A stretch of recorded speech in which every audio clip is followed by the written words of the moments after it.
সাফল্যের স্বীকৃতিতে লালমনিরহাট সরকারি কলেজের ব্যতিক্রমী উদ্যোগ। 2025 সালে দেশের বিভিন্ন পাবলিক বিশ্ববিদ্যালয়ের ভর্তি পরীক্ষায় উত্তীর্ণ কৃতি শিক্ষার্থী এবং জাতীয় বিশ্ববিদ্যালয়ের অধীনে আয়োজিত আন্তঃকলেজ ক্রীড়া প্রতিযোগিতা 2025 এ জাতীয় পর্যায়ে বিজয়ী শিক্ষার্থীদের সংবর্ধনা দিয়েছে লালমনিরহাট সরকারি কলেজ।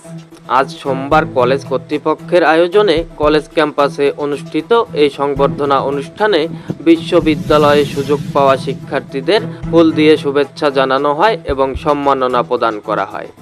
উক্ত অনুষ্ঠানে শিক্ষার্থীদের পাশাপাশি উপস্থিত ছিলেন কলেজের শিক্ষক, কর্মকর্তা ও কর্মচারীরা। অনুষ্ঠানে প্রধান অতিথি হিসেবে উপস্থিত ছিলেন কলেজের অধ্যক্ষ প্রফেসর ডক্টর আবু সালেহ মোহাম্মদ মুসা। বিশেষ অতিথি হিসেবে উপস্থিত ছিলেন উপাধ্যক্ষ প্রফেসর আবু ইমাম মোহাম্মদ রাশেদুন নবী এবং শিক্ষক পরিষদের সম্পাদক ABM ফেরদৌস। এছাড়াও কলেজের বিভিন্ন বিভাগের শিক্ষক ও বিশ্ববিদ্যালয়ে ভর্তি হওয়া শিক্ষার্থীরাও উপস্থিত ছিলেন।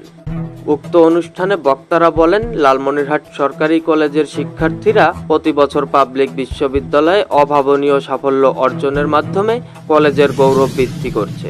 পাশাপাশি ক্রীড়াক্ষেত্রে তাদের সাফল্য আমাদের অনুপ্রাণিত করে। উক্ত অনুষ্ঠানে কৃতি শিক্ষার্থীরা তাদের অনুভূতি প্রকাশ করে বলেন, এমন সম্মাননা তাদের আগামী দিনের পথ চলার উৎসাহ যোগাবে। আনিসুল ইসলাম রাজীব, খবর লালমনিরহাট অনলাইন ডেস্ক।